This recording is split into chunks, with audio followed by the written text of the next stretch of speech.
Hello wonderful people, Connor Whitmore here again with another video for you on the Nawtystep channel, and it is time for the third video of Yearly Favourites Week 2021 as I bring you my top 25 EPs of the year. The ground rules for this list, for this video: any artist can have one EP on this list, no more, minimum 3 tracks per EP, and maximum around half an hour or so. I think if it gets way more than that, considerably more than half an hour, then we're looking at album territory, that kind of thing. So yeah, I'm accepting EPs from labels as well, so up to 6 tunes. I've done that every year and doing it again here. And in the main list, going down from 25 to number 1, or up from 25 to number 1, and starting with 25 more honourable mentions, those which are still very, very good and which I recommend if you haven't heard already, but which just about missed out on the main list. Again, and as always, no definitive or objective views here, simply my picks of the year in bass music. And on that note, want to hear your picks, of course, and as always,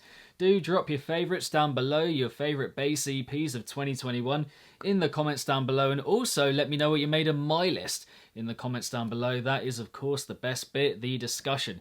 But yeah, here we go, honourable mentions, best EPs 2021 in bass music, and the main list coming directly after that. I shall see you guys in a bit.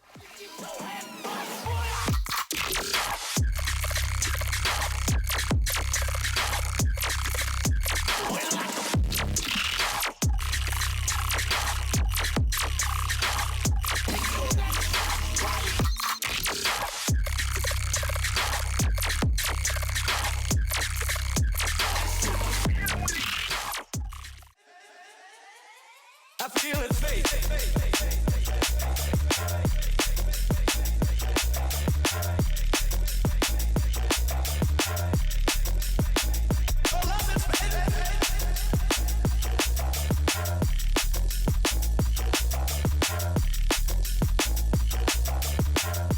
Okay, hope you enjoyed that, and moving on to the main list now, and at number 25 we have Astrophobia by Myrid, and this is just a bit of a big, blinding, metallic, but also very colourful and energetic collection of rhythmy kind of bangers right here. And I think it's just great to have other artists in that style being very clever and aware with their arrangement, kind of like Akeos, you know, that kind of thing. And it isn't overly one-dimensional or predictable. Yeah, good EP. At number 24, we have Mindset with Everything Sounds Like, which is a selection of gritty, mean, nasty, well-made beats with a bit of a swing and a swagger to them. And they cut very deep, and the production is super clean for the entirety of the whole thing. Yeah, it's a must listen if you haven't heard it yet. At number 23, we have Miggy by Saruda, which is probably my favourite Saruda project so far. All the tracks here, all 4, have something about them, and there's a kind of devilishness and menace to it that I don't think we've had quite that directly from him before up to this point. And the right amount of tunes in the EP, not too many, not too few, is good. Following that, number 22, we have Vision Quest by Blurred Vision, just a nice, cheeky, well-packaged little assortment of tunes here from one of Trap's best duos.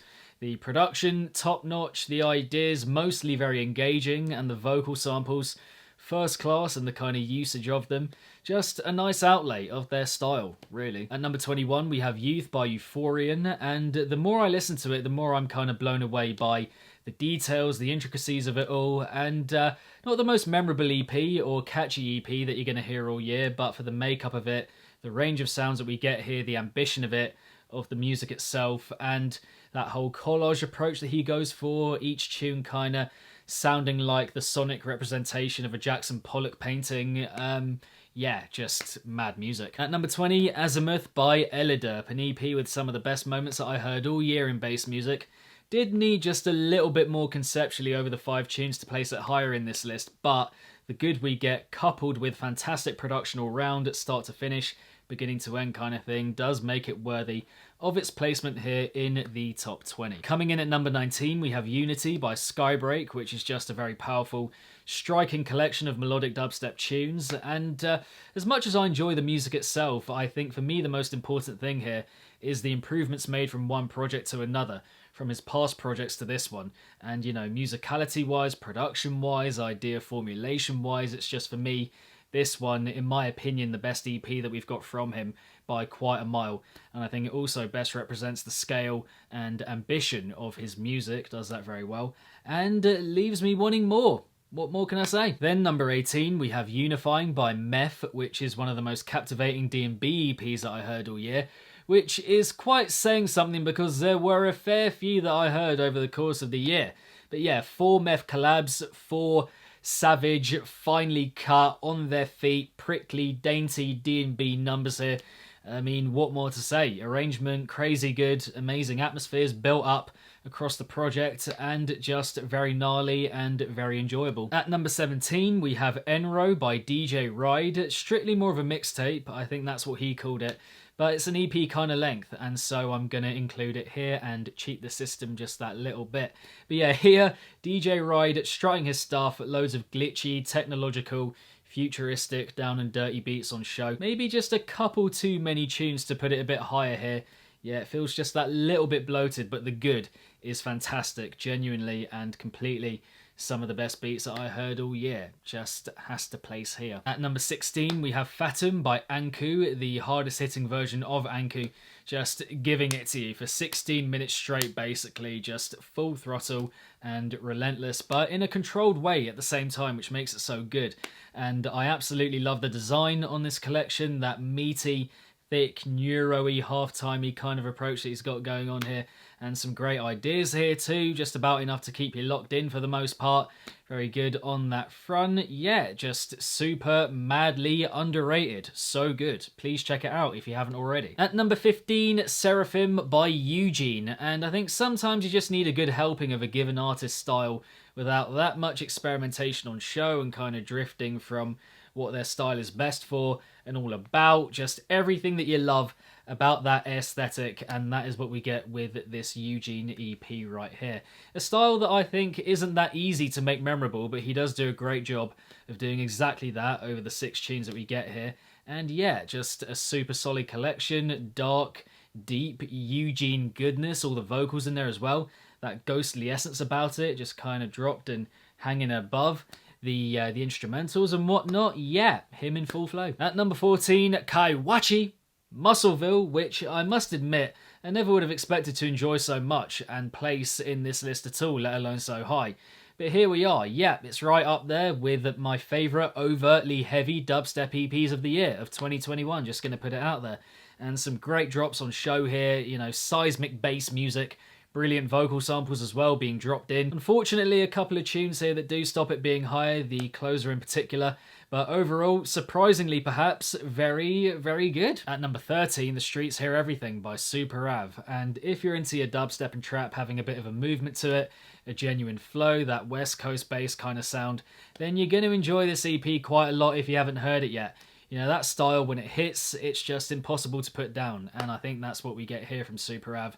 Dipping in and out and shifting from left to right, you know, he gets that technique down completely, in my opinion, across the EP. And you might think that a whole EP of that kind of style just might get a bit boring, but he keeps you engaged really well, I think.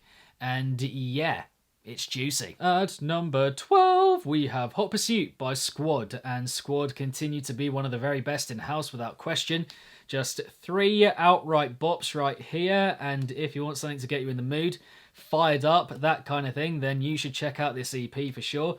And they're all memorable in some way, I would say. Just a very nice and neat, compact little EP. And don't forget, by the way, if one of them wasn't good, if one of them didn't work, then essentially we're looking at a double here.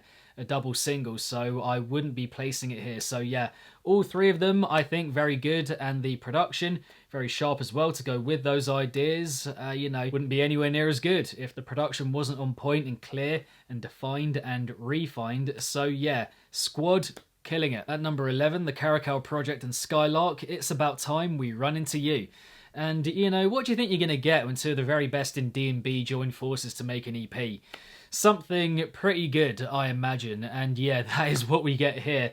And I'm still going to hold that conceptually, I think the first half is a lot better than the second half, and it is quite an opening couple that we get here with Quick of Breath and Run. But overall here, start to finish, it's just the way it's made, the energy of it front to back, and you've got to think also, I think, about, you know, how difficult it would be to make a collaboration EP, just the sacrificing of ideas and all that kind of thing. But it's a testament to how good they are individually and as a pairing that they do pull it off pretty well here as a whole project, as a whole EP. So, yeah. Great stuff. Breaking into the top 10 now, and at number 10 we have Malfunction by Sully, which is for me easily the best collection of tracks that Wakan put out this year, and there were quite a few of them, lest we forget. But yeah, some very good material here, powerful ideas, mostly very solid production. It's just got that right kind of thwack about it, do you know what I mean? That backs up the creativity that we get here very well. Bits of clear branching out here with tunes like Vibrate, which is a bit of a bass house banger and one of the best tunes I heard all year. Just going to say that, going to put it out there.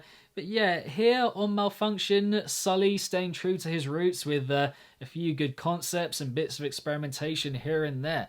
Yeah, it's very good, and for me, a definite top 10. Landing at number 9, we have Turbo by Link, which you might remember I initially didn't enjoy all that much at all. But over the months in this year, I just found I was going back to specific tracks again and again. And then the whole EP, which definitely isn't front to back good. You know, I'm not saying that, not for the whole thing, but there is a lot of good here. And it definitely benefits as well from getting off to a good start. I think the opening two here are very attention grabbing and set the tone very well. And beyond that, other great bits of speed house material laced throughout the whole thing. And yeah, just no one quite doing that style like him, to be honest. Just very fun and exciting overall. At number 8, Chime, Frankie Nuts and Oliver's as Tritone with the Tritone EP. This is one that has grown on me quite a bit over time, over the stretch of this year. Just the more I've heard it, the more I've kind of realised how super impressive it is, if I'm being honest. And when you consider that this is 3 different artists working together on one EP, you know, we were talking about the Skylark and Caracal project being 2, but this is 3 different people working on the same thing. The amount of chopping and changing, and again, the sacrificing of ideas, there must have just been so much of that. And the fact that they made what is a pretty accomplished EP overall here says a lot, again, for how good they are individually and as a trio. There are just so many good moments here, and ideas, and loads of colour, vocal samples, and it all ties together when it could have easily not. Could have been very scrambled again with so many people working on one thing, but it isn't at any point. I just feel like there's a load of potential with this trio, and it leaves me wondering as to whether they'll further it beyond this year in any way. I think they should. I think the songwriting between them is very down, and it deserves more exploration. Yeah, just gonna say it. At number 7, we have Dayscapes by Volume, which is for me a perfect example of an EP that you just have to marvel at. Let wash over you, let it become a part of you as you hear it. And I've always said, it's something that still holds for me with this EP, that there isn't that much material to get into in the strictest sense. You know, catchy material, good repetition, stuff to remember, that kind of thing. But sometimes the production, the arrangement, the sound design, the sound use is so overwhelming that you can't not absolutely love it. And the integration here of different influences as well and styles into the bass music, like jazz for example, which we get quite a bit of here, both sonically and with the structure, that kind of thing as well. I just, whenever I hear it, can't help but be taken aback by the artistry on show here. And yeah, I mean, it's dazzling, it's mesmeric, it's a work of art, and from a teenager, so you kinda run out of superlatives, do you know what I mean? At number 6, we have a straight up collection of neat, tight-knit, clean sounding bangers, and that is what we get on Dash by Liney. And you know, not often that you get an EP where every single cut hits really hard in some way, but we definitely get that here, and it's multi-genre as well, kicking off with a bit of D&B and then just swooping and swishing into his usual wobbly trap kind of style for the following 3. And the ideas are super solid, some of which are brilliant, and they're backed up by perfect production. And I mean that when I say that. There are no faults here for me with the production overall. And yeah, a load of force just bound up in it. It's very combustible. Kinda doing a lot without the ideas ever being all that kinda ostentatious or out there. Yeah, I mean, pretty much at the moment, everything Liney touches, it turns to gold. Arriving at number 5, another top 5 EP placement for this artist, for this producer from yours truly. One of the very best around at the moment in bass music, in my opinion, and this collection being another clear reflection of that. It's Chi with Paralysis Analysis. No one does or can do Chi like Chi does Chi, if you know what I mean, or anything similar, even remotely similar. I think, personally for me, he's making the halftime genre his own, and he's giving that kind of style the storytelling appeal that no one else can or does. And production-wise as well, nothing out there for me in that style, quite as clean and thick at the same time, which is quite a mix. I think he does it very well. And it's just another amazing project from him for appreciating all the space and timing, the detail with the placement of everything. It's incredible on that front. And for me, when I hear this EP, time stops. I just get lost in the waves and the wubs of it.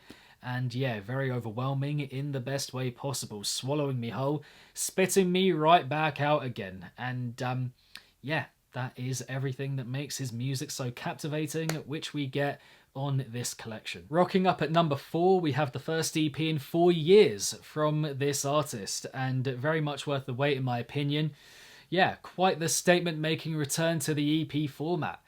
And that's Boombox Cartel with Cartel 2. I think this project encapsulates very well exactly what Boombox Cartel is about. The grand melodies, the finely cut trap, the rap and hip-hop elements running through the whole thing, the memorable vocal features, the rounded production, the big room appeal to go with all of that. And yeah, it's just got the lot for me on the Boombox Cartel front, pretty much, just ticking all the boxes from him for his style. And a lot of very clever sound construction here and song construction overall, just very sticky material, earworms that plant in your mind, that kind of thing, very good on that front.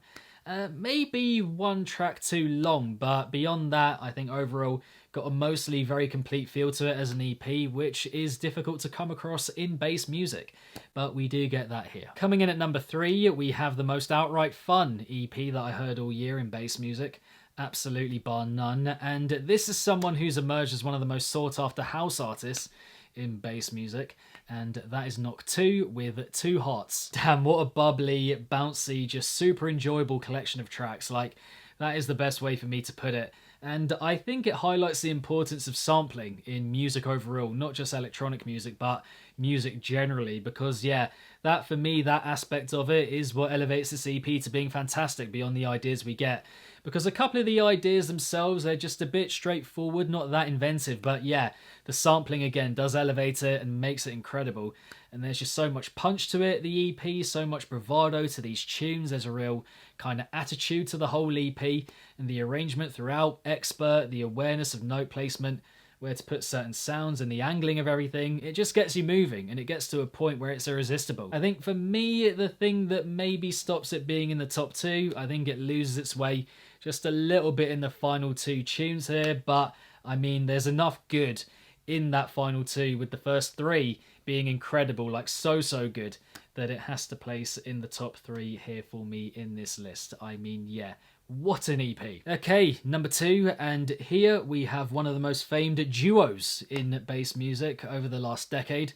One of 2 fantastic EPs that they dropped this year, and this one just about edging out the other one, and that is Kronos by Cone Sound. This to me felt like a distinct return to heavy form for Will and Jim with this EP. Their immediate return, I think, consisted of a lot of light ideas, feathery design, quite uplifting and cheerful, that kind of thing. But ultimately, I think what most know and love them for is their earlier stuff, their heavy material. And so to get that kind of re-engaged with so clearly here was quite a welcomed, I think, development in what we're getting from them in the last couple of years or so. I think Full Circle, the other EP, is a little bit heavier overall, but there is a character to Kronos running through it that you just don't get for me with Full Circle. Some fantastic motifs on this EP, and the production is incredibly rich throughout and textured, and it just feels to me as well like a bit of a mix of their newer and older selves, which is quite interesting as a kind of combination and blend, and for me that is what gets me anyway so engrossed in the EP whenever I hear it. It's abstract and it's catchy in pretty much equal measure, which is another nice little contrast and little dynamic going on there, and I find it to be a bit of a journey with the ideas we get here, the development and evolution of it. It really is them in their element, and yeah, one of my favourite EPs from them ever, for sure. Kronos, Cone Sound. But coming in at number 1, my favourite bass EP of 2021, taking the gold medal. For many people, the Bass Artist of the Year without question, and someone who put out a mammoth 4 EPs this year with a double to go with that as well, alongside all of those EPs. But which one reigns supreme for me? You all know who it's going to be, but which EP is it going to be? It is, of course, Leotrix, and the EP is Visions of the Leo. I think it would be fair to say that we're at a point now where good songwriting and good melody use is becoming less and less of a thing in dubstep music. So heaviness and sound design to the front, and catchiness, memorability, everything that comes with that, all the way to the back, which for me is why Visions of the Leo is so good. It's all the earworm appeal of pop music woven in and bound up in the gnarliness of dubstep, which just makes for a striking crossover that I don't think we've seen to that level before in this scene. You know, correct me if I'm wrong, it is just a take and an opinion, of course, but I'm not sure we've had two such wildly different kinds of music and two such wildly different cultures within music combining in this scene in such a striking way. And you know, here for me, every tune, it's got its own personality, its own charm, fantastic musicality all around throughout the whole thing. And people, I think, quite often talk about the need for second drops being different, changing it up when it comes to a second drop, but for me, this EP shows that repetition is just, well, it can be the best thing for a piece of music. It can allow you to engage with the ideas more, the vocal samples, particular sounds, you know, repeating them.